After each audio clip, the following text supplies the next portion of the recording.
Ever since he announced his candidacy for president, Donald Trump has led a crusade against the media. He's attacked some of the most well-known news sources in the country, frequently calling the New York Times failing, revoking the press credentials of the Washington Post, and saying that CNN is fake news. Attacking us. Can you give us a question? Can you give us a question? I'm not going to give you a question. Can you state categorically? You are fake news. Sir. At the same time, the president has attempted to lend credibility to more niche outlets, including alt-right blogs. In an article on the online forum Quora, Edward Donner says, when the internet joined the mayhem, sensational partisan stories became available on demand, often provided by writers with limited training in journalism. President Trump appointed Steve Bannon, formerly the editor-in-chief of Breitbart, as one of his chief strategists. And he's somebody who places a high degree of value on sort of loyalty and trust. So Bannon is fairly new to him, even though they seem to sort of connect on a few core issues in terms of their worldview. Niche sources like Breitbart or Alex Jones's InfoWars have spread wild theories among their fan bases. Trump, by appointing Bannon and reportedly conferring with Jones for advice, doesn't do much to shoot down these theories.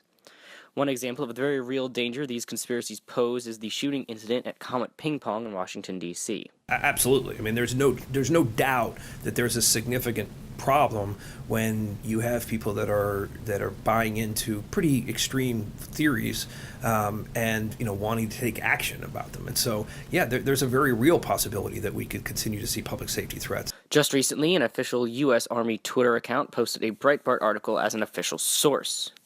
But Trump's war on the media may be having the opposite effect. Subscriptions to the New York Times and other newspapers have actually increased since his election. As of early March, the New York Times had seen an increase of 500,000 digital subscribers, the Washington Post doubled its digital subscription revenue, and the Boston Globe gained 80,000 digital subscribers. The rest of us have a responsibility to be able to sort of evaluate material and see whether it's true or not.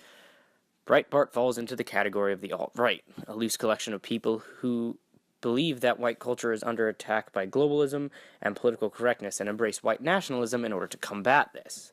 The alt-right makes up a big chunk of Trump supporters, stemming from his call to curb immigration to the United States and impose a ban on immigrants or refugees from the Middle East. A result of Trump's support coming from the alt-right and uncommon media sources is creating a new tension between the government and the media. This type of conflict is increasingly evident the more the president attempts to criticize articles or stories that are critical of him, and the more Trump claims that there is fake news, the bigger issue that creates for the industry. One member of the White House press corps, who requested to remain anonymous, says, "Free speech is a cornerstone to democracy. It is the crux of the matter in which we deal with today.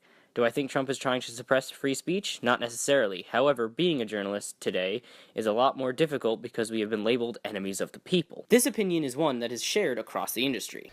With Trump, there has been this more overt shift toward calling the media fake news or the adversary or that they are the enemy of the American people.